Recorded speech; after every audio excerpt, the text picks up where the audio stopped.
WLFE DB Radio.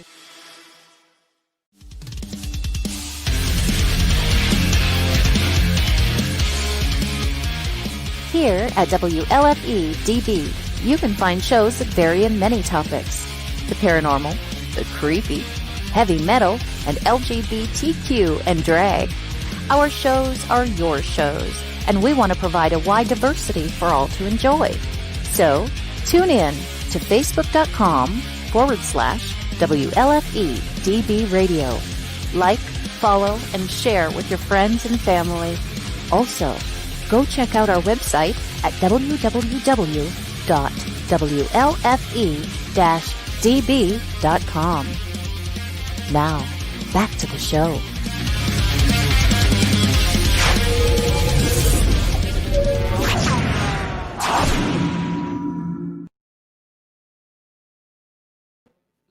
Hello, everybody. There she is. She's in the background there playing. So we have an interesting show for you tonight. We're going to be talking with a shaman, more or less. He's done a lot of books. He's got a lot of information on not a lot of knowledge. Whew, a lot, not a lot, not. You know, it is. It's one of those days, but a lot of knowledge. I see that Cindy is mowing on something huge. She's like shaking her head, yes. But anyways, so tonight, our guest, I'm going to read this for you real quick before I'm going to give her a minute to eat her little sandwich. We're going to be talking with Sunbow, a Truebrother, and Sunbow is a global networker, publisher, author, speaker, multimedia editor, translator, filmmaker, event organizer, shamanic practitioner.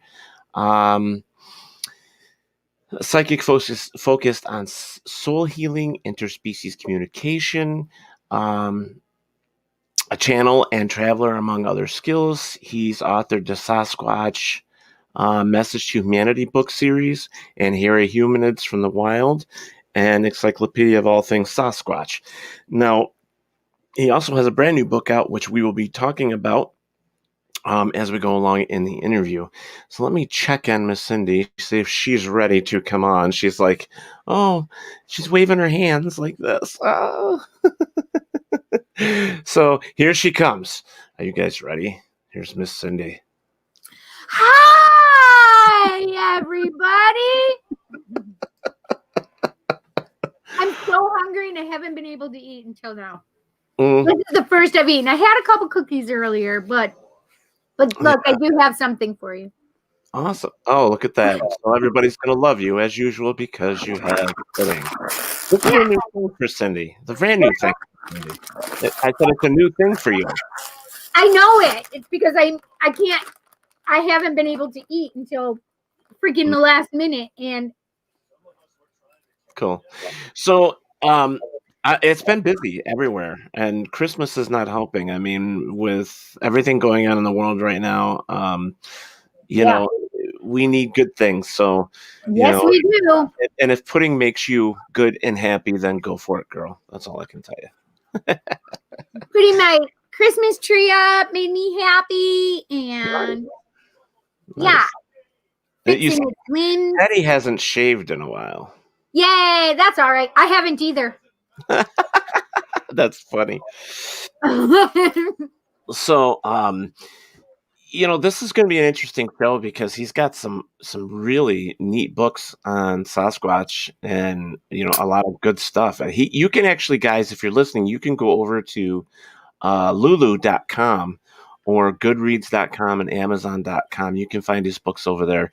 I can't wait for this interview. It's going to be a lot of fun. Yeah, this sounds like exciting. And for you, it's right up your alley, too. So, you know, I'm done giving you gifts, girl. I have given you so many gifts on this show lately. You're done. No, I'm not. But he's fun because he's mine and yours because he's a Sasquatcher, a psychic, and... Yeah, he's like a shot. He's like everything. So this can be a lot of fun. So we have audio with him tonight, not video. So you won't be able to see him, but you are going to be able to hear him. And I guess that's it. We'll go from there, just the way it is. So, welcome everybody to another episode of Paratalkradio. Can't wait to talk with you. Oh my God, Cindy, you cracked me up. Just never changed. Well, your clothes and things, but nothing else, says Chanel.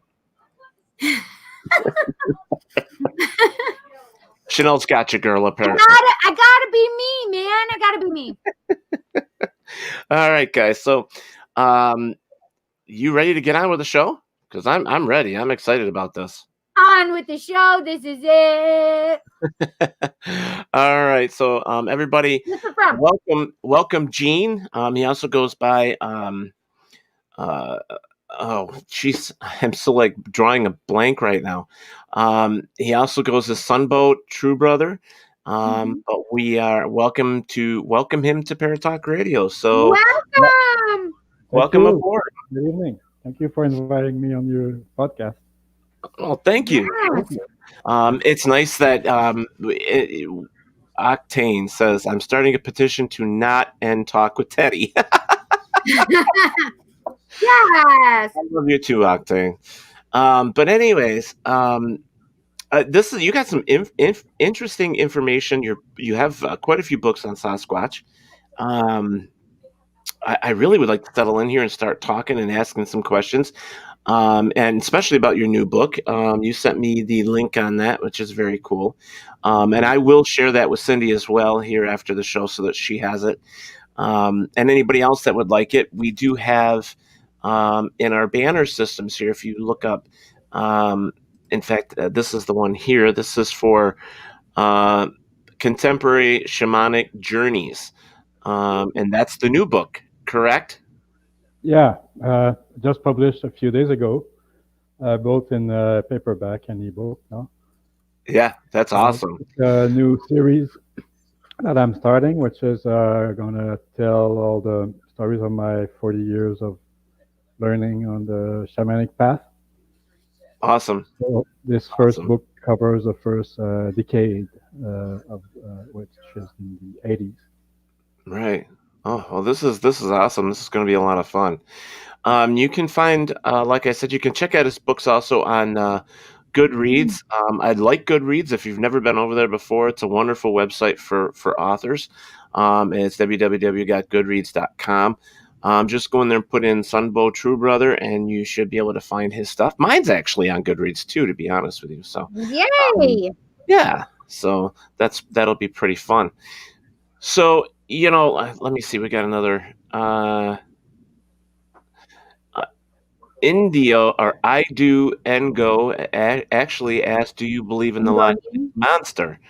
Actually, I don't. I don't know about Gene. What do you believe in the Loch Ness Monster? Loch Ness Monster? Yes. Oh, well, there's certainly a lot of stories of several similar lake or water beings, water serpents, and I actually sighting of those on Okanagan Lake. Yeah. They are known as Ogopogo locally there. The natives call them Nyatik in their language. Wow. West Coast tribes to around Vancouver Island, they have like sea dragons in their mythology, and they have masks that they reproduce in ceremonies. Wow. So those beings have been known pretty much all around the world in different forms. That's interesting. Yeah, that's interesting and exciting. I really didn't know you had that much information. Sorry, that just scared me. Yeah, I got you, Cindy. No problem. We're all right. There's probably like an address in my my last book, Hairy Humanoids from the Wild. I address cryptozoology, and there's been some hoaxes, including at Loch Ness. There's famous cases of hoaxes there. It doesn't mean that they're all legend and all the other evidences and witnesses account are not true. Oh, definitely. There's, we have the Great Lakes up here, and we have Champ, which is supposed to be like a Loch Ness Monster. and a lot of people have seen him, from what I understand, or her, or whatever you want to call it. So I guess somewhere within there, I mean, there's a lot of different creatures out there that we still haven't discovered. So it's definitely possible. It's definitely possible. So that's the answer to your question. I do. Let's see. Barry March says, "Hi Cindy. Hi Ted. Late getting on. Facebook wouldn't accept my password." Well, Oh, no. I'm sorry, but we're here for you, buddy. So. Oh, mercy sakes alive. Well, I'm really, really interested in, how did this Sasquatch series thing come together for you? How did that happen? It's a long story, and actually, I've said a few times it took me. I've had my first encounter 39 years ago. Wow. And there was others over the years, and it took me like 33 years of shamanic training to be able to communicate with them, to understand, to let them teach me who they are and how we are related. And I had first encounters, close encounters several times since I developed. Cindy's gonna love you. Cindy is gonna love you because she is right up your alley when it comes to this Bigfoot and Sasquatch thing. I couldn't hear him because I was switching over. Oh. But you know what my question is? What? So did he say that they're interdimensional? Yeah, well, definitely that's what they've taught me from first-hand experience, as well as by now I've talked to about 400 people who have had encounters. Yes. Started a website and books and events and groups and pages. So we connected with a lot of people who had interest or experiences with Sasquatch around the world. Mm-hmm. Yeah, she is into this. The native culture know a lot about them. They don't talk so much publicly because they're being laughed at or stuff. Just like any witness, but if you talk to native shamans, they got a lot of stories very often firsthand. And I just spent a year in Australia where actually I noticed the same phenomenon. The original people, as they call themselves out there, the indigenous, they have a very strong culture about Yahweh, or they call Dooley God, have many different names. Yahweh, There's small ones and small ones. And when you start talking with them, they have a lot of first-hand stories. I could share, quite a few, but that's as a general. We just had, I'm sorry to cut you off, but we had another gentleman on here who lives up in Canada, and he was talking about the indigenous people with their protection of Sasquatch and all of that stuff as well. Gosh, I can't remember his name though, but he gave us a big long. Do you remember who I'm talking about, Cindy? He was talking about, I can't remember his name though either, but he was talking about how the Indians, basically the natives, protect them, and they don't share information about them because they're keeping them protected and all this stuff. So this is not new from what Cindy and I have heard. So this is amazing. Yes. Yeah, I was in just a couple of years ago. I was in Chehalis, which is in the Fraser Valley in British Columbia, and that's the place where the name Sasquatch comes from the language there. And that's awesome. So that's what I found. I asked a couple different occasions. I asked the native people there if they heard of Sasquatch stories, and they say, "Oh, not really." Then I tell them that I had encounters myself, and oh, well, they got stories to tell. They got photos. They got even legends, and so it takes a mutual trust, just like for any secret, you would say, right?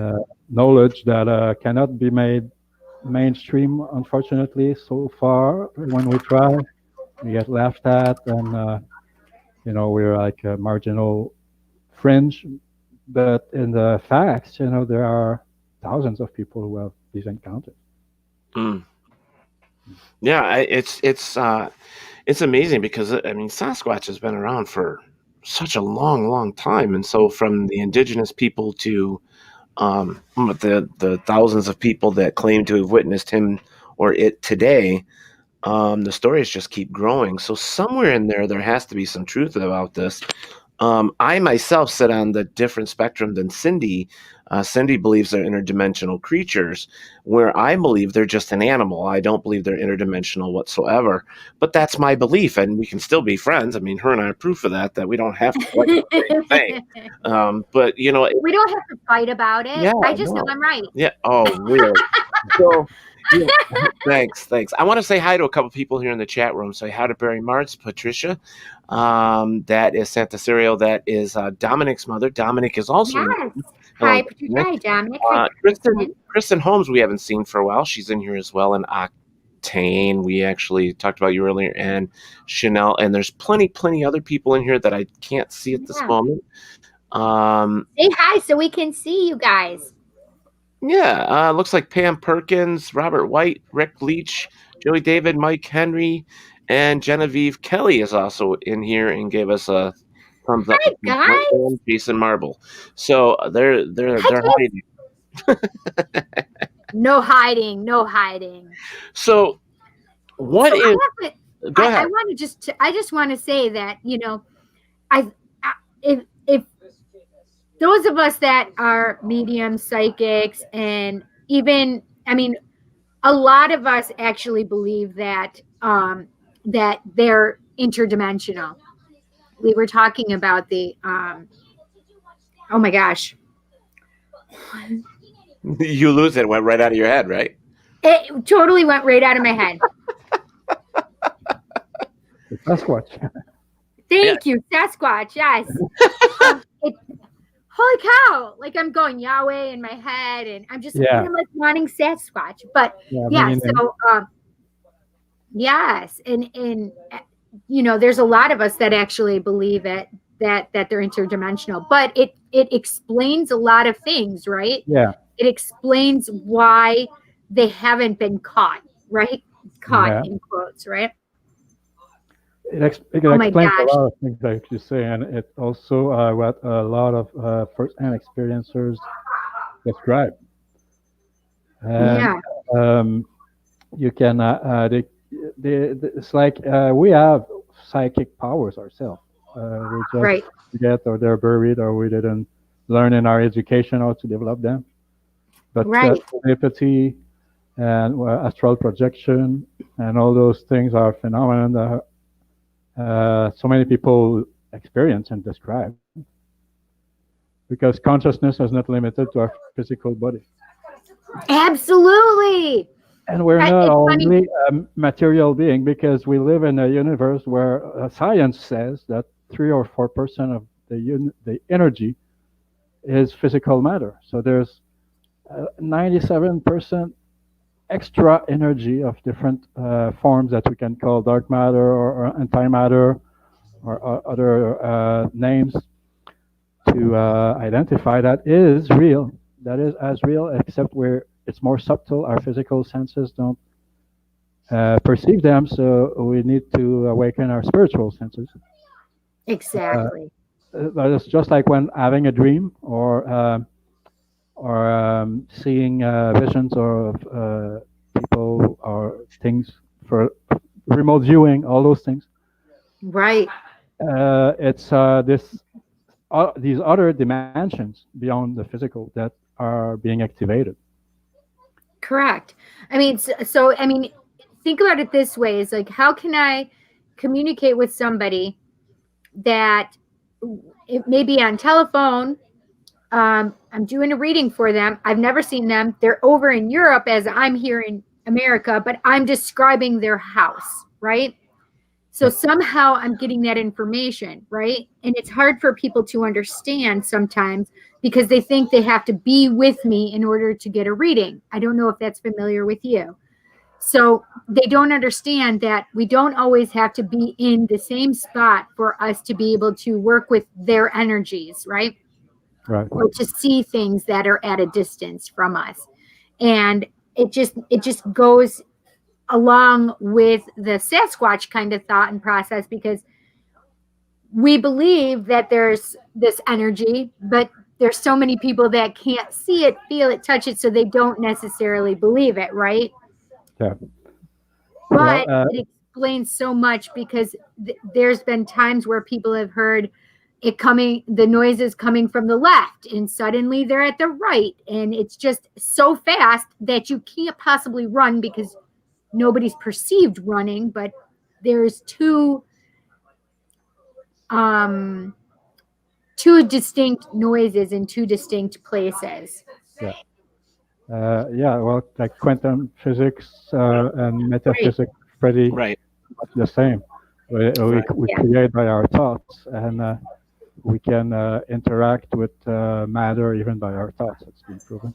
Exactly, and that's one of the things that Spirit has talked about with me for a very long time now, and they've called it quantum communication for me. Yeah. Right. And this quantum communication is huge. Robert puts up here. I love that. Robert's from Australia, and he writes, "Dark matter, light matter, antimatter, all matters matter." Matter. So, where are you from originally? Do you want us to call you Jean, or do you want us to call you SunBôw is my writer's name, and it's a medicine name I carry for about 40 years almost. So do you want to hear something really interesting? We have some common stuff. You're called Sunbow, and I'm called Moonbow. Is that right? My magical name is Silver Moonbow. Wow, that's pretty interesting. Yeah. It's crazy, right? Right. I thought that was interesting. You're the sun and I'm the moon. Yeah, well, I got this Sun 84 in a Vision Quest in Mexico. Oh, that's amazing. So I can say some angelic presences, or some beings of light that came and taught me a song, and they gave me this name. So that's where. That's amazing. I got mine in a meditation. I was meditating at night, and it was the craziest thing.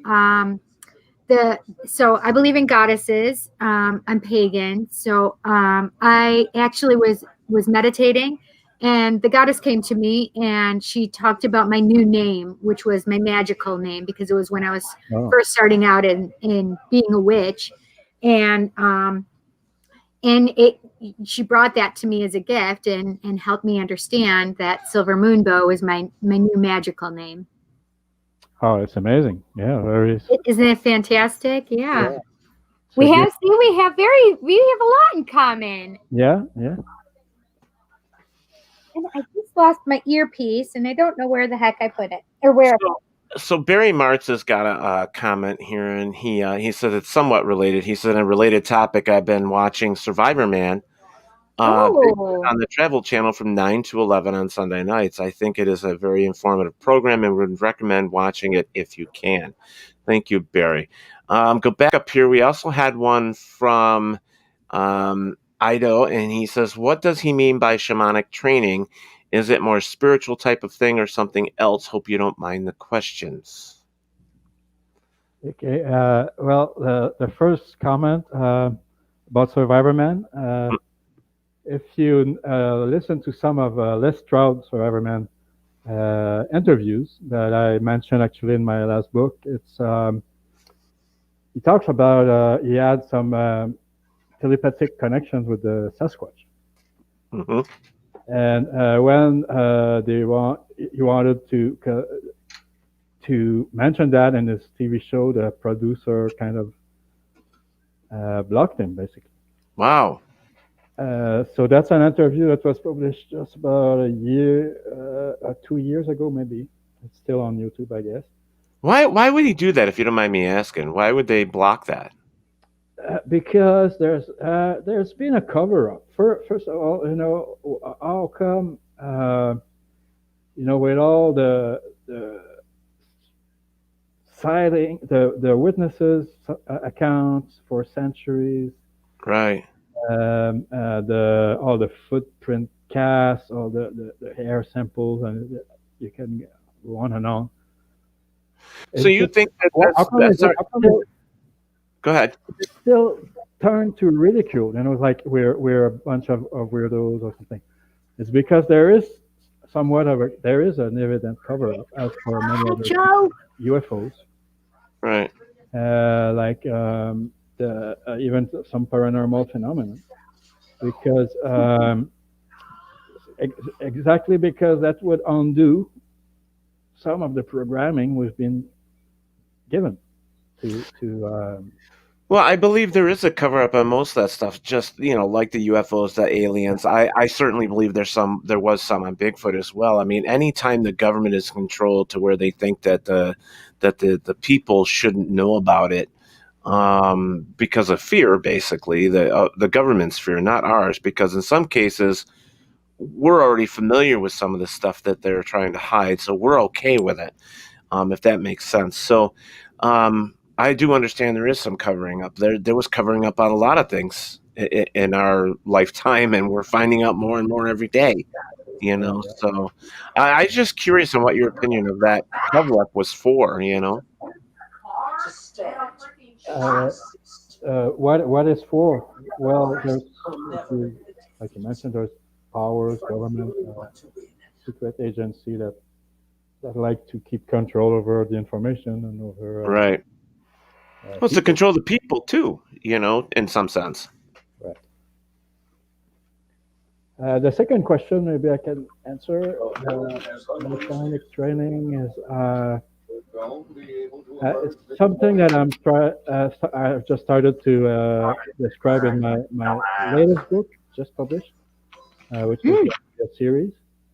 It's for me, so far, it's been 40 years since I started learning shamanic ways and teachings and traveling around, meeting elders, meeting teachers of different skills and schools, which brought me mostly toward native shamanism, which is extremely diversified. Right. From tribe to tribe. So basically, that's been my training, has been my school, going through initiations and ceremonies and listening to the teachings from the knowledgeable elders and practicing these things made me see their efficiency and their authenticity. Yeah. Silver moon bow. Yeah. So okay. So yeah. Okay. So I do. That's your answer to your question, which is very cool. So I just want to kind of go back a little bit. Like you had talked about, could you explain would you share with us, I guess, your first experience with Sasquatch? Sure. It happened near Chehalis by the Fraser River, and it's going on 40 years, 81. And, 1981. Okay. That's when there was 10 of us, 10 young guys who went camping out, and we built up a lean-to and cut some cedar boughs, and in the middle of the night, we heard the heavy footprints coming, and before we all described, that's where for me it started with psychic and paranormal since the beginning, so I cannot deny it. Out of the 10 of us who had basically no experience or no knowledge, like young guys, we all described that we heard someone talking in our head. And some said in their dream, but we heard someone telling us we didn't respect the land and were not welcome, basically, because we had cut some trees. So the roof of our shelter fell in our face, there was a big post like 6 inches thick that snapped like a twig. We woke up with a roof in our face. It was pouring floods. It was pitch dark black night, and there was nobody. There was no lights or anything. And a friend of us who was camping in his tent on the side, he said he saw a big hairy monster come and put down our roof and then disappear. Wow. So we didn't believe him. We couldn't make what happened, but it was too much for us to kind of, for young guys coming out of the city. So that's my first encounter. Then it went on because I had several other encounters over the years, including hearing them, feeling them, or sightings, physical sightings, and even in daylight. So let me ask you, is it a typical, like you hear stories of people when they claim that they have seen Bigfoot or smelt Bigfoot. Did you ever smell anything or, you know? Yeah. Well, they have, I would say I would guess some kind of organ or one way to express a smell. It will be a bad smell if they want to repel you, if they feel threatened or they feel invaded.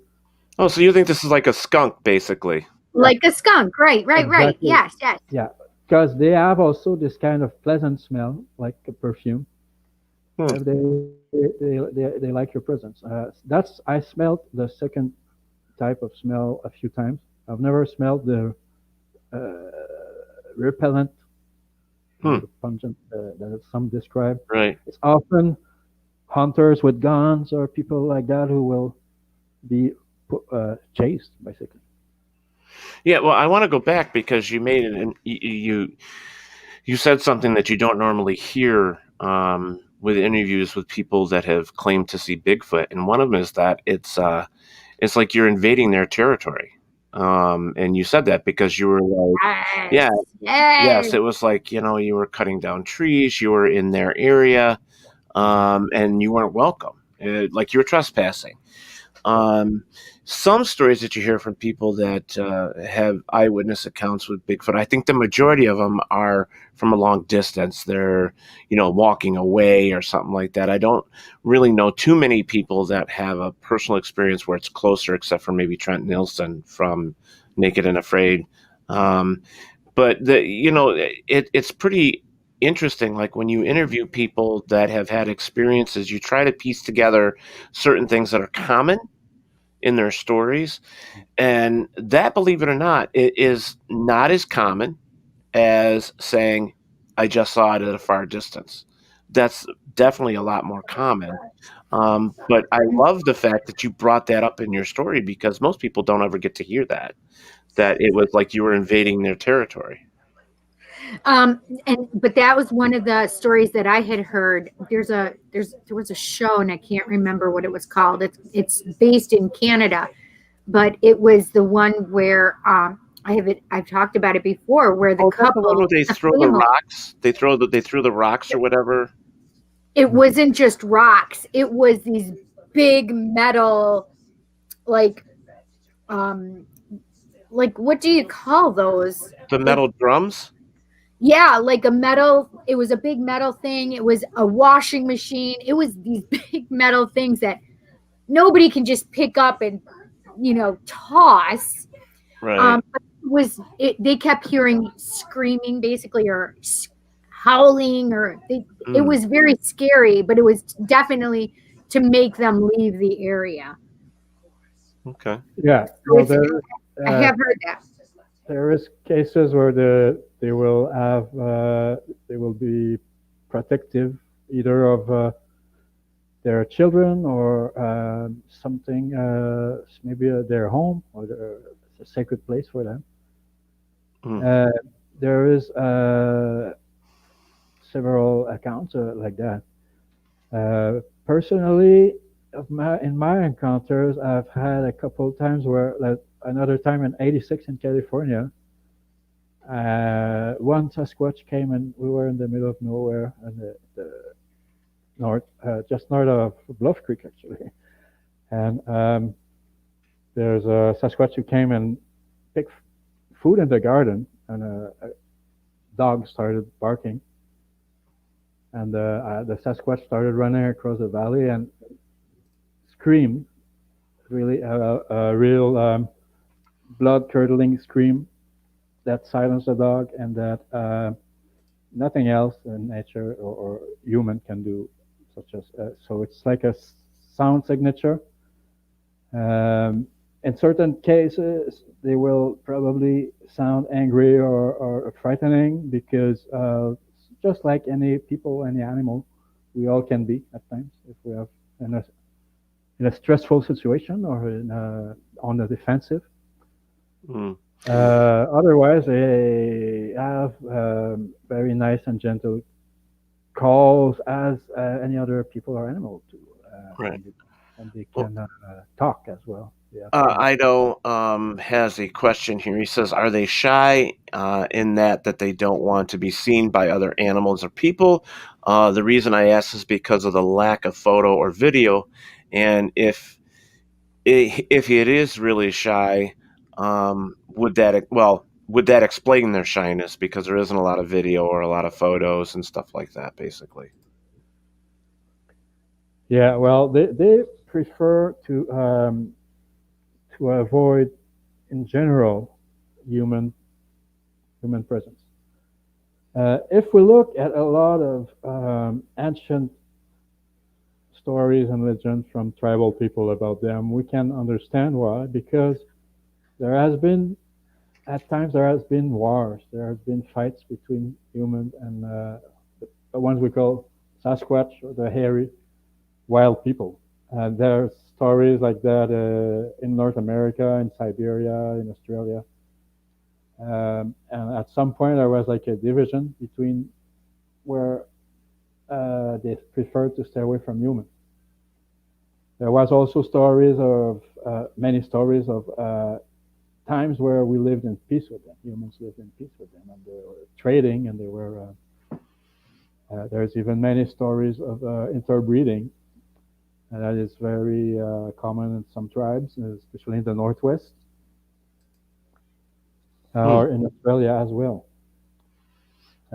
So if we consider all these aspects, we have to, well, from experience and from what research taught me, they are people, they are intelligent beings, and they have different gifts that we don't have, or that we don't know as well. That can include, for instance, psychic and well, interdimensional is a word that may frighten some, but if we realize that everything in the universe is multidimensional, exists on different levels and planes, the interdimensional understanding is basically like a science or a consciousness that can come. Exactly. We're all interdimensional. Yeah. Well, what I find is, it's something that I've always thought about with this as a new discovery, in some sense, if we get to the point where we can prove that they exist, because people want that, the science wants that, but I keep going back to your story where you were like invading their property. It makes sense to me in every sense of the word, because they're like us. They're just another species of creature or animal that want their respect. They want to be left alone. They want to be their own, without being ridiculed or killed or beat up or whatever. I mean, there's so many questions about this phenomenal creature that we call Bigfoot or Sasquatch or Yowie or the Yeti, skunk ape, whatever you want to call it. And it's so interesting that with the technology that we have today, that we're not able to prove their existence, but yet there's thousands upon thousands of sightings every year, and I find that amazing. And we do have a few more questions in here.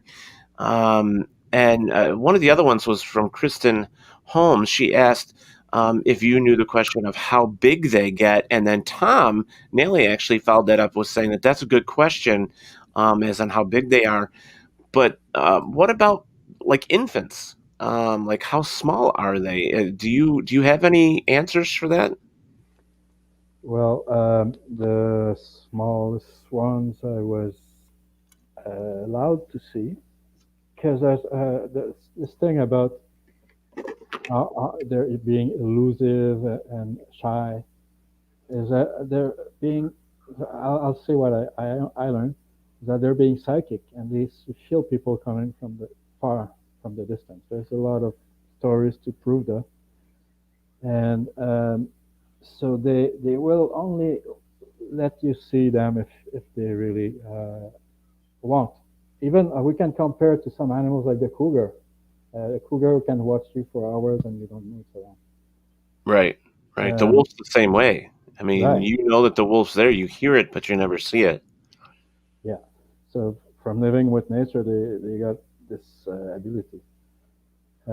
Also, the story about photos or videos, there's a vast amount of photos and videos that have been provided, whether there's a lot of fake, that's for sure, but there's probably some real ones if we look through all these photos and videos. I actually have Sasquatch show up on my photos. And sometimes when you don't even expect it. Right. So I recorded 3 or 4 times their vocals. Whether it's not a proof, if people want a proof, I mean, there's no like such an unknown territory that the main proof we have is the witnesses' accounts. Apart from, I was given 6, 7 samples of hair, which doesn't matter if we do a DNA testing or not, because even the DNA testing the DNA studies that were done, for instance, with Dr. Mel Baketchin, the Sasquatch Genome Project. Well, I'm going to interrupt you because some of that with the hair, I'm sorry to interrupt, but some of that with the hair, we have heard other cases where it was submitted for testing and they had nothing to verify it with. Yeah. So there was nothing else to say what it was. Right. There's several studies I've listed in my last book that have studied Sasquatch DNA, and they find either an unknown primate or unknown species. Right. Wow. Right. And then that's common. I mean, we're hearing that more and more. Yeah. So how much evidence do we need, before we start to admit maybe there's something out there?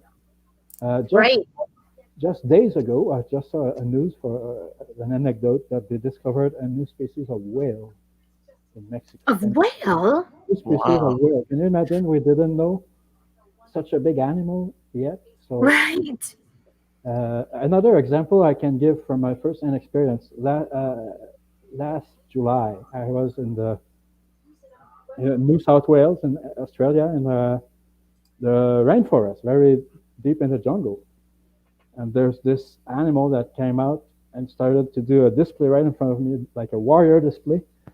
And this is what they call the Thylacoleo, supposedly extinct carnivorous marsupial, the biggest carnivorous. Oh, marsupial. Yeah. Wow. And but I did research, and there's over 500 sightings just in New South Wales in the last 20 years. So those animals are out there, but they're not known, or they don't have a specimen. Wow. So, but I saw it with my eyes. I heard it, and there was footprints and scat. But how many proof does it take? Because there's some kind of denial sometimes.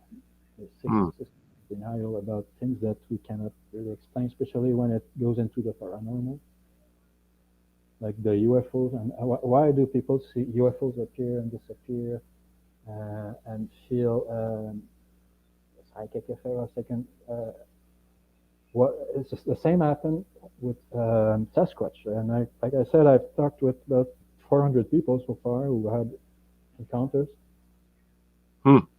And that's mostly what comes out of all these experiences. It's like, okay, maybe you can see one run across the road way up there, but most people will feel some very strong psychic influence or something totally paranormal out of this world, or will even witness some impossible, like seeing a Sasquatch appear and disappear, or fade out, or things that we can't explain with the simple laws of physics.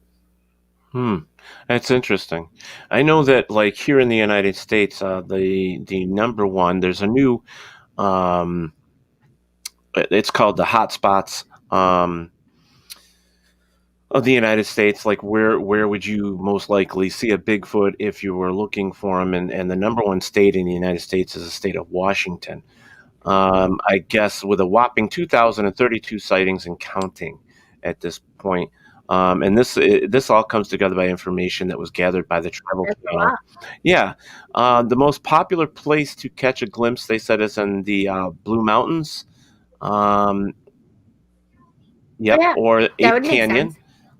Is one of the Ape Canyon, I guess. That I'm not sure, but I know that they have the most aggressive Bigfoot accounts ever. California had 1,697 reports. Reported sightings of a hairy beast, followed by Pennsylvania, Michigan, New York, Ohio, Oregon, and Texas with 806 sightings. Texas? Yeah, it says East Texas, especially the areas that border Oklahoma and Louisiana, is a site of countless Bigfoot reports each year. Yep. Yes, Tom. Yeah, they're all over. Oh, it's not odd. Yeah, in fact, it also adds here that there are towns in North Carolina that boast Bigfoot museums, festivals, and more. Yeah, so it is all over. So Kentucky is the last to come in here of having sightings of Bigfoot. So the way I look at it is, if they're in all these states, especially, look at this, like the West Coast, you're talking about, California and Washington, the state of Washington, and then New York. So everything in between pretty much means there's going to be sightings somewhere. I mean, Dakota and all that, wouldn't it? Yeah, but do you remember who was it that was talking to us that they were from the South and they were Bigfooters? And he was saying how Louisiana is big on them too. Yeah, well, that, and I think Louisiana and Virginia and all that, I believe the southern states also have a lot of hot spots or sightings of the dogman as well. Yeah. So Bigfoot dogman's a large hairy creature. So let's just put that like in a pile, just. Yeah. So we have also to consider that the reports are very very partial. I mean, there's many more sightings than there are reports for different reasons. One of them is that some reports are discarded, and I know firsthand because I did report to researchers before, like others, they didn't count those sightings. Another reason is that many people won't report because they don't want to be laughed at, or they don't, right, and they think nobody will believe them, so they just keep it for themselves and maybe between a few close friends. I can give an example of this. Is the 2 years ago, I believe, I went to the Sasquatch Provincial Park in BC. Oh. On my birthday, to just camp out. and I ended up, there's a limited space for camping, and so I ended up on this tight campground with maybe 150 people there. And I figured, well, maybe nothing's going to happen here. But at night, I started hearing calls from the mountain, some kind of hoots coming down, and I knew it was a Sasquatch, so I started paying attention. And to make the story short, before long, the Sasquatch came to the campground and howled on the edge of the campground, and everybody freaked out and ran into their vehicles and closed the door and shut the light. And the Sasquatch walked across the campground, hooting around, and so the next morning I was like, wow, I want to know what those people have to say, you know? Yeah. Around 8:30, everybody had disappeared. Yeah, everybody took off, and you can wonder how many of those people will even talk about it or realize or just want to admit that something have happened, because we have this what we call the cognitive dissonance. When something exactly we don't know, we try to deny it or to just explain it away because it doesn't fit their beliefs. So that's what happens often with sightings too. And I've had also talking with people who had sightings, but they kind of buried them, and many years later, when they hear about it, it comes back. Yeah. Sometimes from childhood or something. Right. So there's, I believe there's many more sightings than the ones reported. Absolutely, I agree with you. I mean, it's a lot like alien and UFO sightings, right? There's a lot of people that won't report because of, I mean, you're then called a lunatic or crazy or nutty or any of the above, right? Or any other name. So, I mean, when something is out of the norm, it makes people uncomfortable. I mean, I know a lot of people that are uncomfortable with just me being around, right? And it's not necessarily always just because I'm a psychic medium. It's because I'm also, if I'm out and about and I'm singing in the store or dancing to the music, I mean, people get very uncomfortable when it's outside of what they would do, right? So when you're faced with something as big as, UFOs or Sasquatch, for goodness sake, I mean, that's, you have Bigfoot in front of you, and now you're like, okay, what am I going to believe here? I mean, the same is true for ghosts or spirits or anything like that, right? I mean, they have to wrap their head around something, try to process it, and it's easier for them to make excuses for why it's not that, right? Right. Yeah. Because if they believed it, then they'd be crazy, right? Those phenomena are persistent, and if you start looking back, you get reports from those things thousands of years ago. The first report of Sasquatch that I found goes back 4,700 years ago in China, where they captured those hairy wild people. They call the Yaran out there. And all the ancient tribes have stories about them. So when we go through even the legends and myths, and then into historic reports since hundreds of years, through modern, all the research and evidence that's been provided. There's no, I mean, there's some doubt can be healthy, but denial is not necessarily the best way to learn what's out there. Right. Well, don't they say that denial is a river in Egypt, right?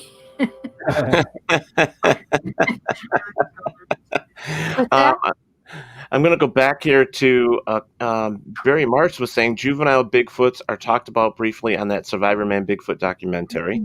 Let's see what else is on there. Ideo says, are they on Earth longer than humans are? I'm guessing they've been here a lot longer than humans have. I would assume so. Yeah. That's what I found out with them.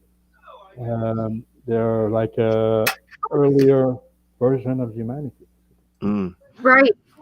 And Robert White says the stigma surrounding the ones that talk about out-of-bound topics is what keeps most silent. And so that's true, especially with that, you know. I guess that's the same with Yeti, as he was saying. You know, we're going to take a break here in like 3 minutes. Yeti to a Betty. Yeah.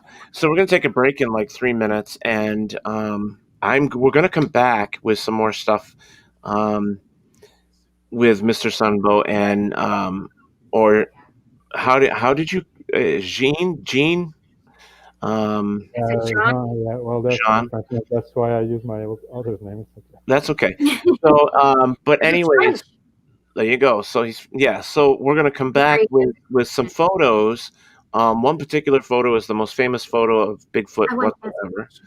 And then we're going to show you a map of all the sightings that have been recorded thus far in the United States. We're going to bring that up as well. So, Cindy, you wanted to say something? Go ahead. Yeah. So I was curious, Jean, where are you from?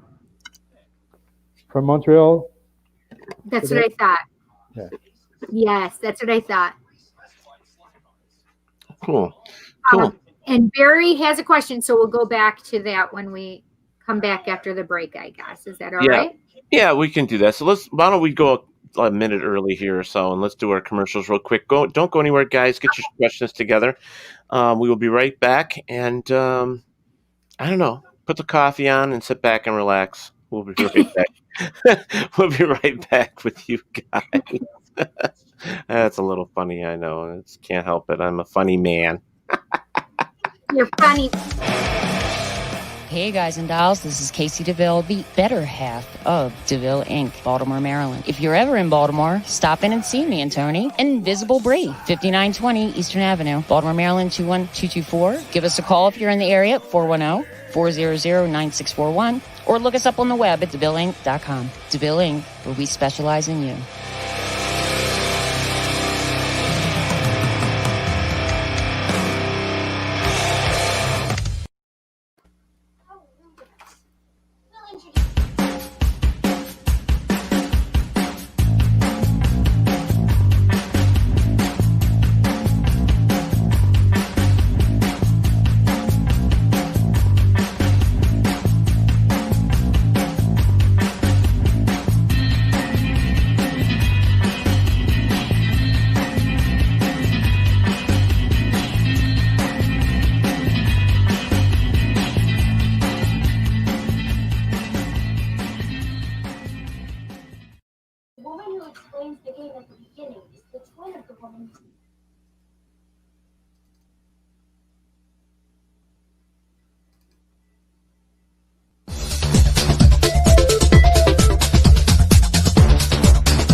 Nice, Cindy.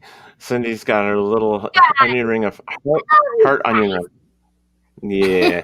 So we've been sitting here talking with Sunbow about Bigfoot, Sasquatch. He's written quite a few books, a series on that, which of course you can find at Goodreads. Of course, you can find it there underneath his name, Sunbow Truebrother. You can also go over to lulu.com. Where we're going to be talking about his new book here shortly, and check that out as well. Guys, please remember to like, share, and follow. We would appreciate that. Smash the subscribe button on YouTube. Yeah, share, like, and subscribe. We would appreciate and hit the bell icon on YouTube as well. There you go. Get notified when we're live. So I want to bring up one of the most famous pictures of Bigfoot is going to be this photo here. And it's been under scrutiny for many, many, many, many years. But what follows are things such as this. These photos as well, which to me, if you look close enough, it looks more like a gorilla to me than it does. It looks like a primate to me, yeah. Yeah, it does look like a primate. And then, of course, you really have to look in the center of this photo. There's a dark mass. And then this is what you see a lot of is the distance pictures or photos of the so-called Bigfoot or Sasquatch in the distance. And then recently, not too long ago, I think it was in the past 2 years, a video came out with this one. It's about a 5-minute video and actually shows a Sasquatch trying to get into the tree for some reason, like for food or something. But there are quite a few photos out there of this thing, and some, I mean, just take them with a grain of salt. That's all I can really tell you. Now, here is the map, the sightings of Bigfoot, Bigfoot sightings, I should say. And look at like way over the state of Washington at the top of the left, and then Washington, Oregon, and California, Northern California. Yeah, and but if you look at Florida, Florida has a lot for the skunk. What is going on with Florida? Yeah, there is a lot. And New York, up towards Whitehall, New York, there's a lot as well. But look at some of these other states that have really. It doesn't look like Vermont? Yeah. New England states are in there, like even New Jersey and Maryland. I mean, look at look at Jersey. That have sightings. Texas doesn't have as many as we thought they would, but there are quite a few there. Colorado and right, the eastern part of it, just like you were talking about. Oh gosh darn it! Yeah, but look, I mean, even North Dakota and South Arizona. Yeah, I mean, they all have sightings. You know what amazes me is if you look at the state of Washington, you would think Montana would have more, or even Wyoming. You know what? I just thought of something. I'll bet one of those dots in Arizona are around the Superstition Mountains. And the Superstitions are absolutely known for their alien activity. And it wouldn't surprise me at all if you would find Sasquatch there as well. Right. I believe that too. Let's see here. Let me go back up a little bit. Do you want me to read it? I have it right in front of me. Which one, Barry? Oh, go. Well, you can go ahead. I was going back. I was trying to catch up with them, so you could read that if you'd like. Oh yeah. So Barry says, I've heard and seen some Bigfoot documentaries that Bigfoot can somehow send out a long-distance defensive signal that can make some folks have migraines and or make them really sick. What are your thoughts on this subject, SunBôw? Yeah, that's one of the phenomena that is reported. There's talks about infrasound that some predators like the tiger use. Right. There is also, from my research and experience, there's a lot of psychic influence. What I was talking about, like one of my first physical sighting with a friend on Vancouver Island. We felt like we turned, we were in the middle of the bush and we turned a curve and there was a Sasquatch standing on the road. And we felt stunned, like completely paralyzed. We couldn't react for a few minutes or two. We were totally frozen. That is described very often in encounters. This kind of influence that just makes you unable to react or to run away or whatever. There's also several cases where it can make you fall asleep, or you feel such a fright, such a fear that you run away. Those are, I would say, like first time contact. When you meet them and you don't know them much and they don't know you, they might test to see who you are. Once they get to know you, you don't feel this kind of repellent energy anymore. You can become Right. very familiar too. Well, I'm gonna put this up here. Like, Mike Henry was asking, what about sightings in Canada? Because it seems like the majority of them are in the U.S. And I only put up the map of the U.S. that had the sightings, not Canada. But no, you're saying in Montreal and all that. There's a lot of sightings in Canada, correct? Yeah. Well, BC has the largest amount of sightings, actually, more than Washington State. Wow. Vancouver Island itself has like nearly Yeah. 200 recorded sighting. It's the most biggest concentration of That makes Sasquatch sense to sightings me. recorded. Right. Also, if you look at all the tribes living there, they have Sasquatch in their totem poles and masks, and it's very present in their culture. And there's another fact about Vancouver Island, which goes along with the Northwest, is that it's called the Island of Caves. It's got the largest network of underground caves in North America. Wow. So does Washington State and southern mainland BC. Yes. There's a lot of caves, so there's probably a connection with, well, according to the natives, because there are no special places where the Sasquatch live and gather in Washington State and in BC. Yeah. They live in those caves. That's where they can retreat, where they cannot be found. So Russell Ryan, hi. Yeah. Hello, Russell. He says, "Hey, Sunbow, what would you say to the people who think Sasquatch isn't psychic?" Teddy. I didn't put him up to that question, but I am where I believe what I believe, Cindy. Well, I would answer that maybe you need to find your psychic first.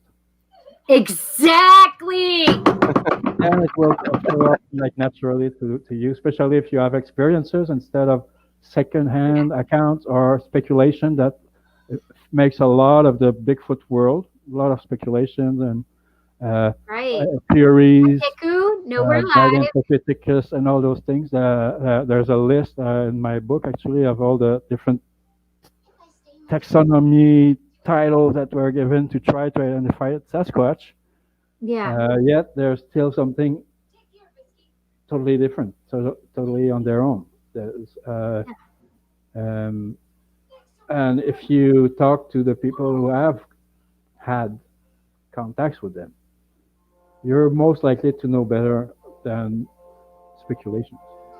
I like to say, let's have an open mind. I mean, even myself, though I don't believe that they're interdimensional, I definitely think that I'll make you a believer. I definitely think you have to have an open mind with this stuff. That's me. Yeah. I mean, that's the way. It changes our paradigm. It changes, even goes beyond mainstream science at this point. Yeah. If you look into shamanism or mysticism or people who have been doing magics for generations, you can transmute matter and teleport and those things. There's a good start with those good clues there. That there are dimensions that are not taught at school and that are out there for us to discover. And there is, let's hope, and I believe so, that there are intelligent forms in the universe that are more advanced than we are as humans. Yeah. If, for instance, they can come from another galaxy to here, they are definitely more advanced than we are. Right. They can also manifest in ways that we cannot explain, walk through walls, or all the accounts that we hear, there's thousands. So there's probably much more we still have to learn out there, and I believe that those beings can teach us many things if we are open. They have for me. And that's why actually they asked me to write those first 3 books in the Sasquatch Message to Humanity series, because I thought that, that, I mean, they're gonna put me in the nut house or something, and nobody's gonna. But finally, it was my experience and what I was learning, and they told me to share it, and it had a global resonance.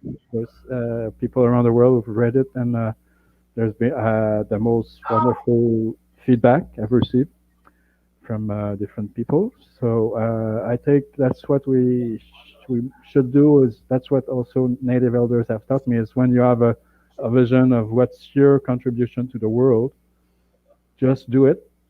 Don't let nobody discourage you or tell you you're wrong or you're not or anything like that. Because if it's what's most important for you, it's gonna reach some people at some point. Mm. Yeah. And it's gonna make your life fulfill its purpose, basically. Right. I mean, we've had a lot of different people on here that have talked about Bigfoot.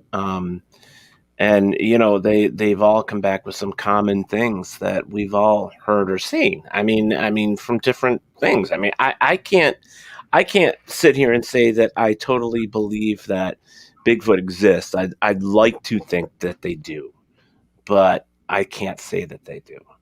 And so that's why I say keep an open mind. If you just close that book on it, then you're shutting yourself up to the possibilities, and that's what you don't want to do.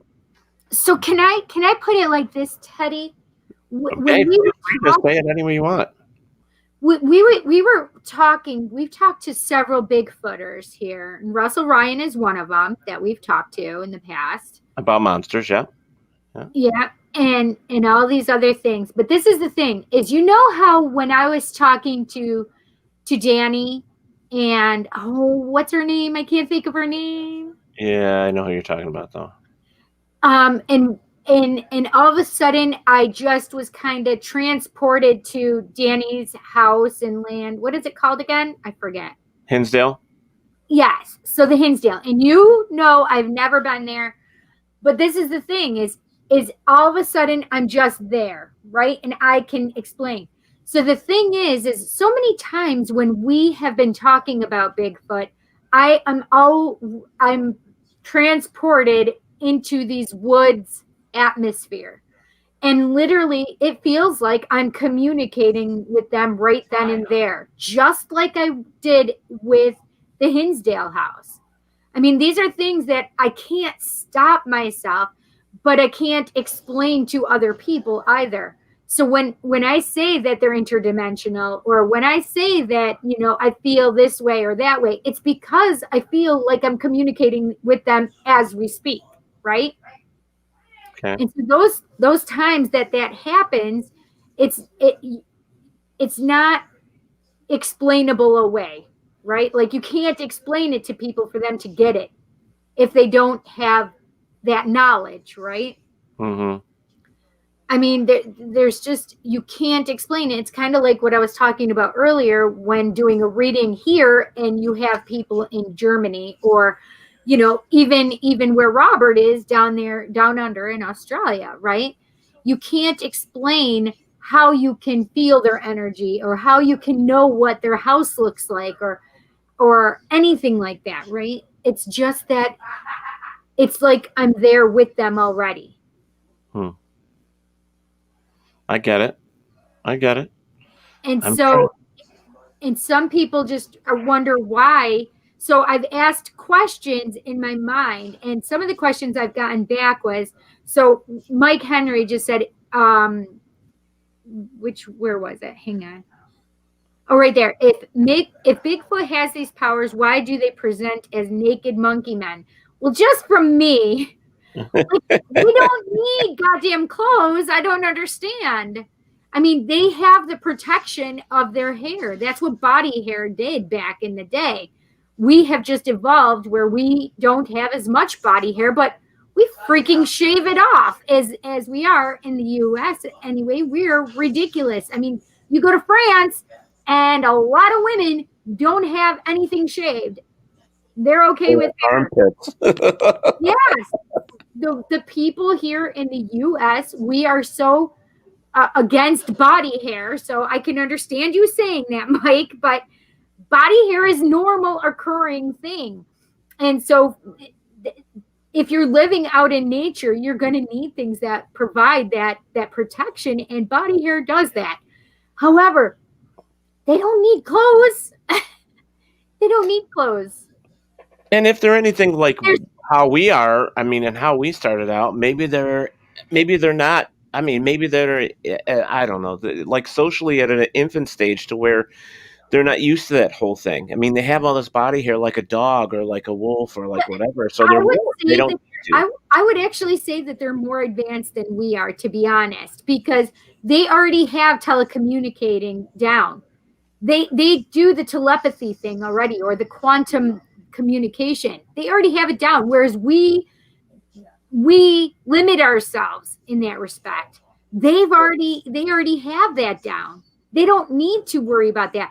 They aren't so we shame people for not shaving, right? They are beyond that. They don't care. They don't give two shits about whether or not they have clothes on their body. This is something that's beyond what they need to experience. That's not what their experience is about. I'm gonna bring this up. I've been trying to find the other gentleman from British Columbia that we had talked to,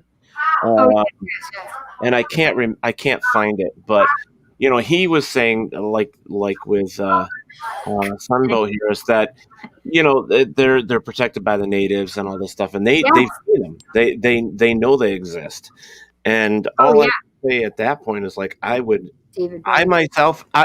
of those people that I need to see to believe. And I've had some weird things happen to me as an investigator, but it's still I need to see to believe. Now, listening to other people's stories is what we do, especially here at Paratalkradio. We want to hear the stories.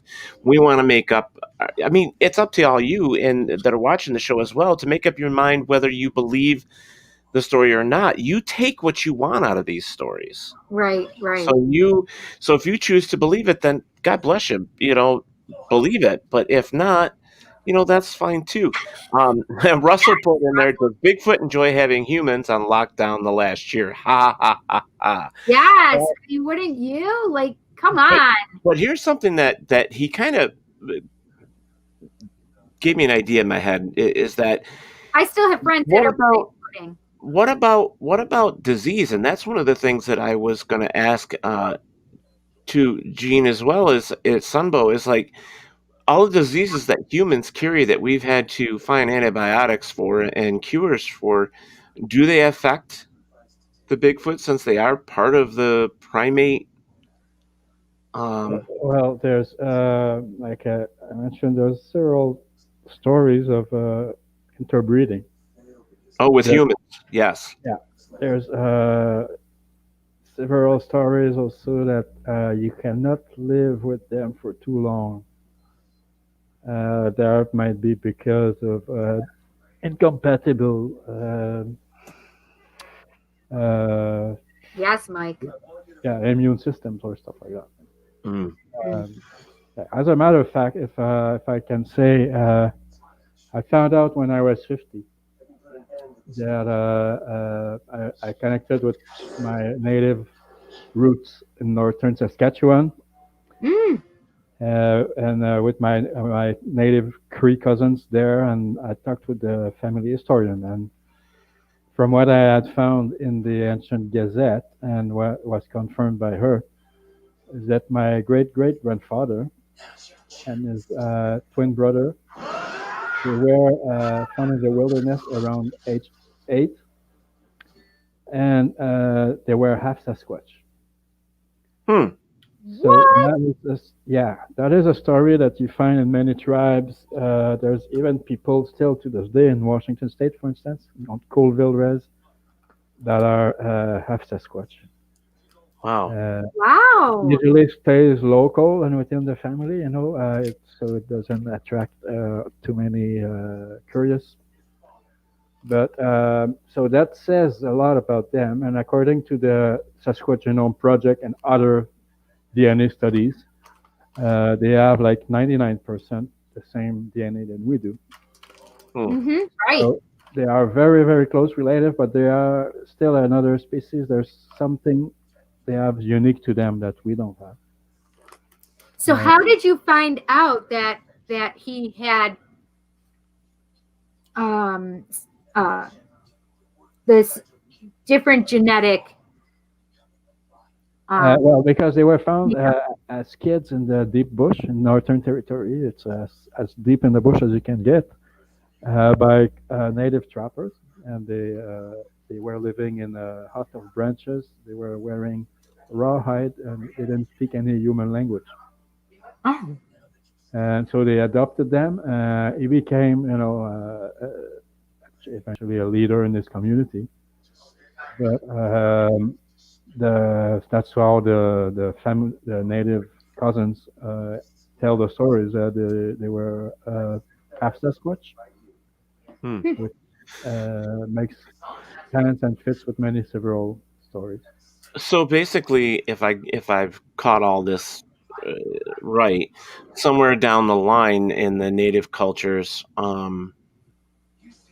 there has been this crossbreeding, of course, but in some of these native cultures, they've actually had Sasquatch living by them or in their areas of where they're living, I guess. Yeah. And so the Sasquatch for them is very familiar and almost like family, I would guess, in some sense. And that's what I'm getting from you. So kind of like if you're native in any way. So to answer Russell's question, does SunBôw have any Sasquatch in his lineage? If he's native at all, then what's that? 1/32nd. I didn't hear that. I'm 1/32nd from my great grand. Yeah, I thought he said that it was his. Right. Okay. That's what I wanted to find. As you said, to this day, there's still many people, especially in some native communities, where they have regular contacts. There's not a week or so without having someone on the res who has a sighting or who hears them, or they find tracks. And if you go through all the tribes, you find out one thing is that it's mostly the people who communicate with Sasquatch are mostly the shamans, the medicine people. That makes sense. This kind of training and knowledge to go and meet them and to communicate through thought or telepathy or and with the paranormal phenomena that are present. I want to go back to there has been some documentaries, and I've seen them. In fact, I can't even remember the name of the one, but I've seen it a couple times where there was a claim in an indigenous area to where a woman actually bred with a Bigfoot, and then a baby was born, a female Bigfoot was born. And they did some DNA on her and some other stuff to the family to find out who was actually related and stuff. And what was weird about it was if you looked at these people's faces, you thought that the skull structure, the big forehead, the protruded, eyes, and the socket, all that stuff. I mean, they looked more primitive than most. But at the end, they found there was no DNA that actually stated that they were part of the Bigfoot or Sasquatch heritage. But I have to believe that if there's stories saying that they have interbred in some way, that there has to be some type of DNA that runs through that family line. It's just finding out if it's true or not and then bringing it forward.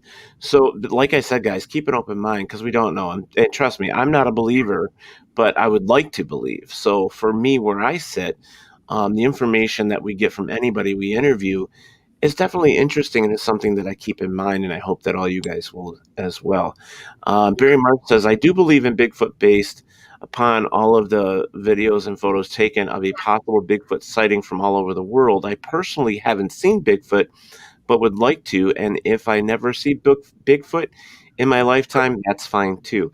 But at least you have an open mind to it. You do believe, which is fine. I mean, we all believe in something, and as in creatures out there that we haven't discovered. And I think that's healthy to believe in something like that. We can't shut ourselves off, so I know for myself, the belief of Bigfoot, when you're raised with the idea or the thought that's planted in your mind that in every story an ounce of truth exists and that you take it upon yourself to figure out what that truth is, then you have to look at the stories of everything unknown or supernatural, or even paranormal that we hear or see or watch. So I would say, just like I said before, just keep an open mind and know that in some of that, there's got to be an ounce of truth. It's just discovering it for yourself individually and what you believe, and take it from there.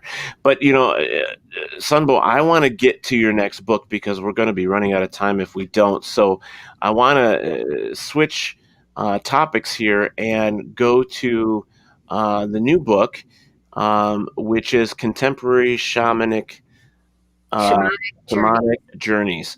So give us an idea of what that is, if you wouldn't mind.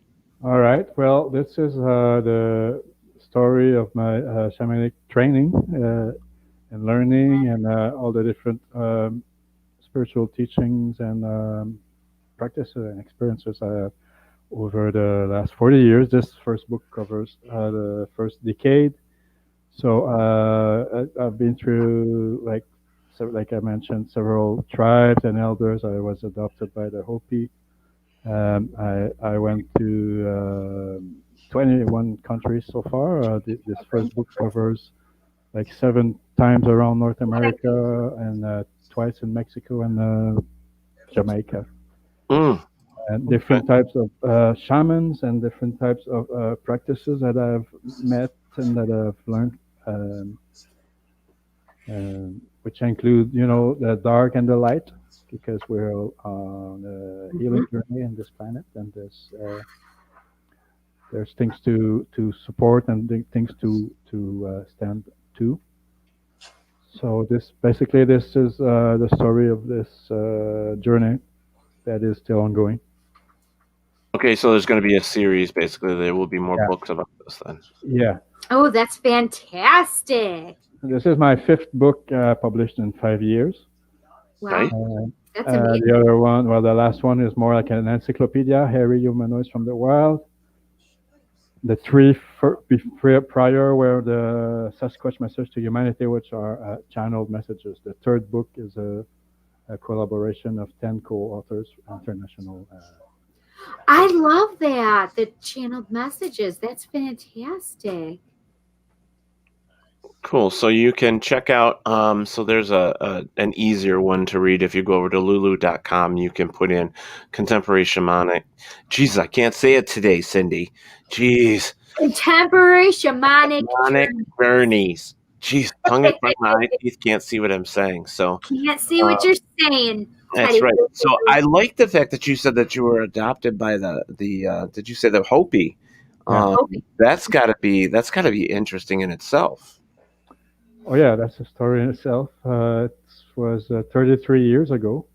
I'm still in contact with my clan brother there, and I met several elders. Too many have passed, but they carried treasures of knowledge. So I'm transmitting some of what I learned. Right. Yeah, that's. Go ahead. Sorry about that. No, you're fine. Go ahead. I was just curious if these are going to be like teaching, like the shamanism. Oh, teaching books, basically. Or are they just about your personal biographical journey? It's a combination, because there's a lot of things that concern past world history, different spirits, exorcism, healing, collective karma, different practices. So it's a mixture of a lot of topics. Beautiful. I love that. Awesome. So you've gone through how many tribes, you said? So you went. So it's the Hopi. So like 30, you say, or 32? Tribes. I've been with elders of over 40 tribes, Wow. North Central and South America. And of course, more people of different gatherings, more nations than that. I just think it's interesting. I mean, and the stories that that you must, hear through all of these different cultures and tribes and people of how they live, and of course their spiritual way, and what they believe, and it's got to be fantastic for you. Oh yeah, it's great guidance and very good instructions and ways of life, and wisdom to understand who we are and what we do on this planet and what we can do. Right. I don't know. I just myself, I would think that would be an amazing situation, but to get into and to learn from. I mean, I know that when we learn from different cultures, even just through the internet and so on and so forth, there's just parts of us as curious creatures as we are, we like to know more about other people and how they live. And the spiritual side, I studied theology, so there was a lot of different religions and stuff in there in the teachings, and it's like you tend to pick out what you like and then delve into it more. I mean, I was huge into Egyptology. I loved the Egyptian religion and stuff like that. And the Native American way is not foreign to me because I have family that still, Something is jingling. I think, Teddy, when you talk, I don't know if your mic is all of a sudden jingling. Yeah, it was. It was. Yeah. So it's because I shake my head.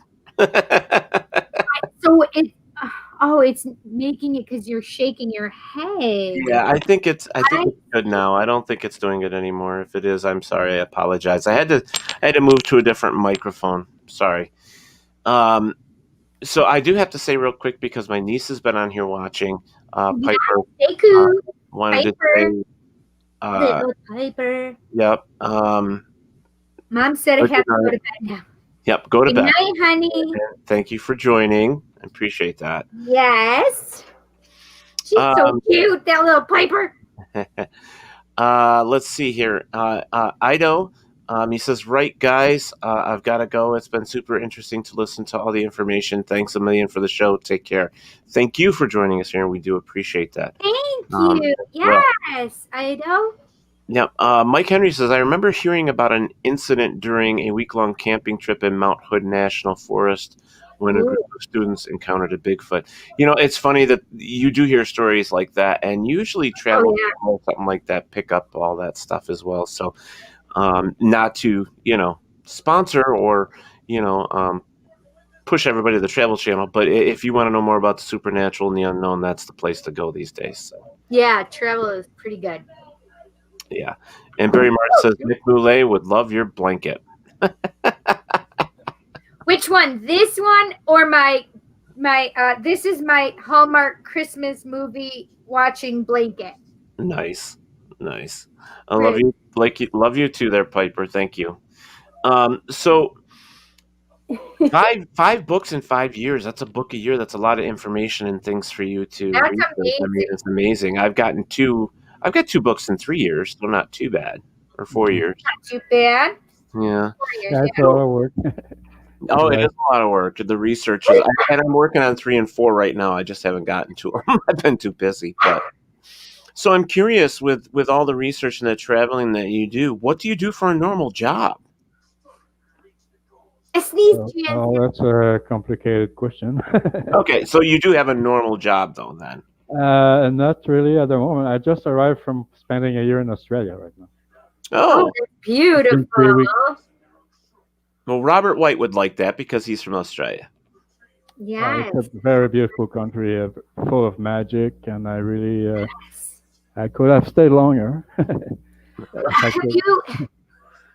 Yeah, wonderful nature and climate and everything. Yeah. Right. Go ahead, Cindy. Have you heard about because there's a lot of stuff going on right now in regard to 12/21/2020, especially in Australia. Is that something you're knowledgeable about? Well, I've been pretty much in touch with all this process because I was in Uluru in January for the last great world ceremony, which was another conjunction. This one coming on solstice is one in a 800-year conjunction. Right. Yes. That's and 0 degree of Aquarius. That many see as the birth of the age of Aquarius. I'm sure you've heard of it. Yeah. I'm in touch with several Aboriginal elders from Australia who organize global ceremony. Yes, I'm going to participate in that and encourage anybody else to meditate. Here in New York, it's 6:32 a.m. on 12/21/2020. It would be for local time in Australia. It's 9:02 p.m. on 12/21/2020. For the solstice, we'll have a little ceremony here at home. Yes. So it's a good time, very good time auspicious occasion to tune and connect because this alignment is really rare. Right. It's been awaited, and there's prophecies about it from different tribes. Yep. So we can only hope that things will get better, and we can contribute with our intention. Yes. Absolutely. You said that was 12/20 or 12/21? Yeah, the 21. Yeah. Yeah. Saturn and Jupiter will be so close they will look like one big bright planet. Yes. And it's the Christmas star is what they will bring out is when they are so close, it brings out, it looks like the Christmas star, and that's what Mary and Joseph basically followed into the Bethlehem. Yeah. This ceremony that they do in Uluru is to the one in January was to awaken the rainbow serpent, and this one is to let the rainbow serpent rise and connect heaven and earth. The rainbow serpent is representing the energy of the earth, like the living, flowing energy of the earth that controls the weather patterns. Cindy, what was the time again? 6:32 Eastern Standard Time, and you have to adjust it to where you are located. So for friends in like Netherlands, it would be 6 hours before us.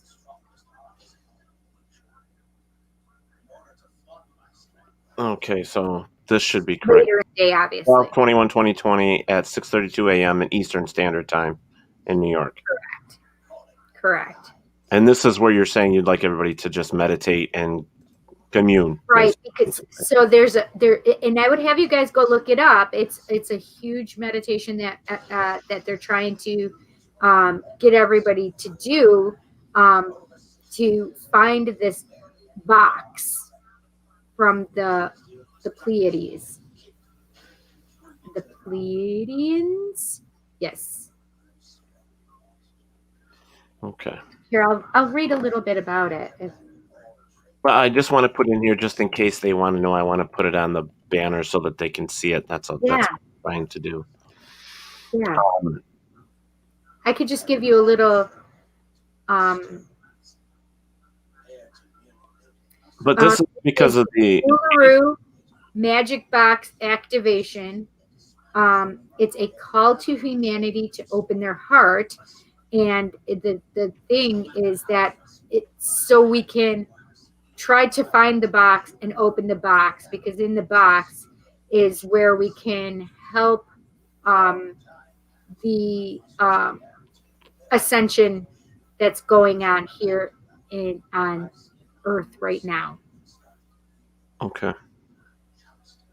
That probably sounds super woo-woo, doesn't it? Yeah, a little bit, but that's okay. Well, So this is what they say is at 8:32 a.m. there could be an alignment that takes place. There is a magic box. Pleiadians left this box filled with crystals.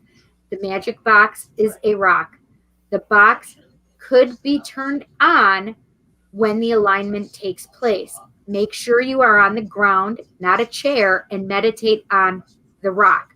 So meditate on this rock. And there is a video. If you go to my Psychic Cindy page, I did post a video that you can go and watch in regard to that. Okay, so briefly, I'm going to put up here 12/21/2020 at 6:30 a.m. Eastern Standard Time, New York. Meditate for this alignment, basically. Yes. Yep. Okay. Cool. Yeah. Cool. Well, yeah. So let's get in here. Is that daylight savings time, Cindy? That's what Robert says. Yes, ours is. Oh, I don't know. They were telling us 9:02, but it says well, yes, because we are. I don't know. No, that's interesting.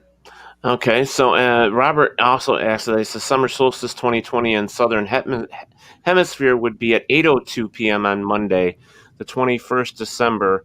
All times are in Australia and Eastern Standard Time. Okay, he's threw that in there as well for all of you. I don't know. It's funny because they gave us 9:02 p.m. for Australian time. So Kristen's also got she was wondering about how the wildfires affect Bigfoot, because California has a lot, and I've always wondered that myself.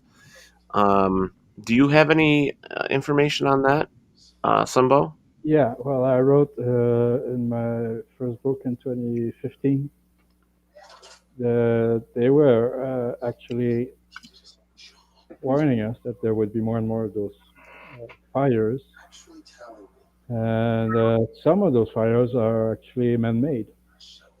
Mm-hmm. And well, we could go on look at the evidence of this, but there's a lot of people who have figured that out, let's say. And that destroys a lot of the habitats of the Sasquatch. But we also have to. They have access to places we don't. Whether it's deep cave. So we're also suffering from all those fires. We can mention all the towns that were destroyed. So the Sasquatch will oppose those fires and will warn us if we can do anything to stop it. Yeah. One of the ways is to, let's put it this way, is to expose, if there are crimes committed against the environment and against humanity, we can only stop them when we know what's going on.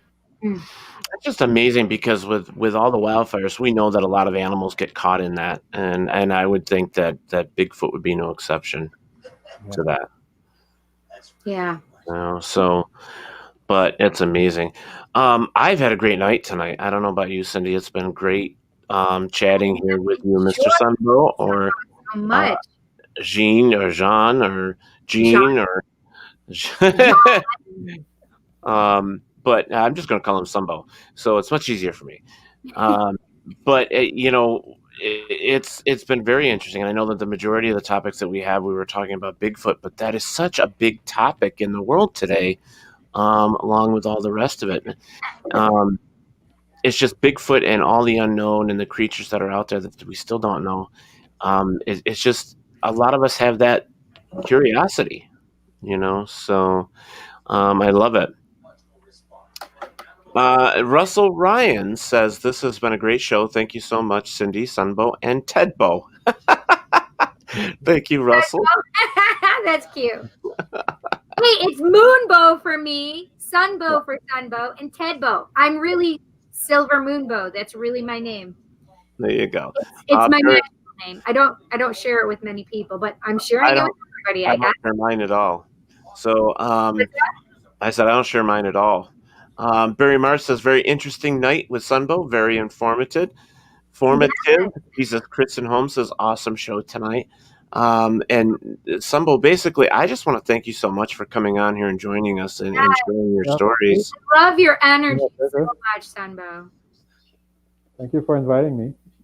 Yeah, we would love to have you back at another time. People, I'm going to put this up on the banners again. Please go and check out his books. I'm pushing Goodreads because that's where my books are as well, and I really do like their website. So you can go right over to Goodreads and you can find SunBôw Truebrother there to find his books. You can also go to lulu.com and look for his new book that just came out, Contemporary Shamanic Journeys. You can get it in hard. What's that? Good job. Thank you. You can get it in hard, or you can get it in paperback, or you can get it as an ebook. But here it is again, www.lulu.com, goodreads.com, and amazon.com. Just put in the name SunBôw, and you should be able to find him and his books. But thank you so much. We really enjoyed having you here. And again, there's what is lulu.com, a contemporary shamanic journeys. Jeez. And one more time, I'll put this up as well for the meditation, and the alignment is 12/21/2020 is 6:32 a.m. Eastern Standard Time. So you'll have to adjust that on your phone. And also for us, most of you, I don't know if you have a Twitch account or not, but Paratalkradio and all the WLFDB radio shows are now available on Twitch. All you have to do is put in WLFEDB radio, and you can check us out there as well. So WLFE is expanding all the time and adding new places, and that's just it. So now I'm going to be twitching too? Yeah, as soon as we get that hooked up into your StreamYard, you will be twitching as well. So, so also on here, Steve Berry says, if only for a minute. Like elbow? Thank you. We appreciate that. Namaste, says Kristen Holmes. Namaste to you all. And guys, Christmas is coming up, so please, remember to love your family, and remember that's what it's about, is the family coming together and spend some quality time, especially since, if you can, because of the COVID situation. And we love you guys. Thank you for supporting us here. And please, check out SunBôw's stuff. I can't say that enough. There is another show coming up after us here at 10 o'clock, which is Real Talk with Dom. He's talking wrestlers tonight. He's got wrestlers on his show. So I know. I'm going to go watch him. He's starting in 10 minutes, my friends. Go watch Dom. Yeah, that should be fun. Dom's next on WLFE DB Radio, or you go right to Dominic Sensorine.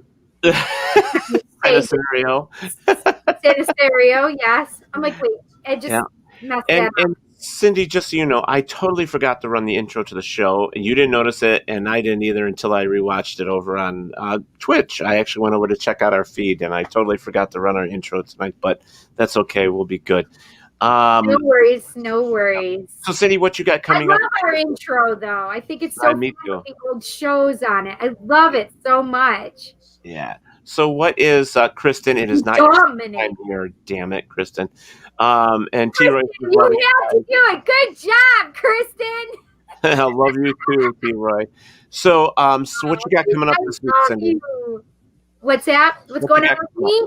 Okay, we have, as Teddy loves to tease me, it's Taco Tuesday tomorrow, aka Tarot Tuesday, 7 p.m. Eastern Standard Time on my Facebook, Psychic Cindy, or I will be doing it from Psycho Bunny Death Cult, and from my YouTube page, The Psychic Cindy. And then on Thursday, I have Just Cindy, my podcast. So awesome. At 8 p.m. Eastern Standard Time. There you go. Tacos. I love the tacos. The only one not. I'll be on WLFE DB Radio instead of Psycho Bunny Death Cult on Thursday. Yep. Yeah. Cool. All right, everybody. Well, we've had a great time. Again, thank you, Sunbow. It's been a pleasure. Thank you, Sunbow. Thank you so much. We love the information that you shared with us. And yes, I had a great time. Yeah. And definitely kudos to you and to more for you in the future. Yeah, congratulations on the books. Yes, definitely. So, all right, guys. Well, I guess it's time for us to get out of here. And Thursday, I love it. Yeah, that's always fun, right? Yeah. So if you don't mind a few beers here and there or anything like that. So next Monday, we have another guest joining us who is into the macabre and the dark, interesting stuff that does fall within the paranormal. He's also a family member from the WLFE DB Radio Network. Sid Ryder will be with us next Monday. So make sure you tune in next Monday. And I guess pretty much that's it. Make sure you check out Dom's show after us. And Cindy? Yes, Teddy Poo Poo? Wherever there is darkness, there is always daylight. Good night, everybody. Bye-bye. Good night. That's nice. Thank you for listening to Paratalkradio with Ted Wolf and Psychic Cindy. Catch us next Monday for another fantastic guest. Please check out our show as well as others on the WLFE DB Radio Network. And remember, like, follow, and share with everyone. Join us at WLFE-DB.com for upcoming shows and so much more. WLFE DB Radio.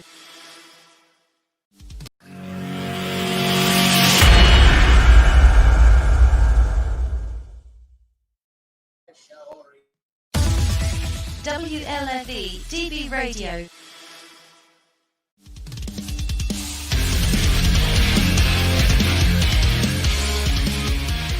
Here at WLFE DB, you can find shows that vary in many topics: the paranormal, the creepy, heavy metal, and LGBTQ and drag.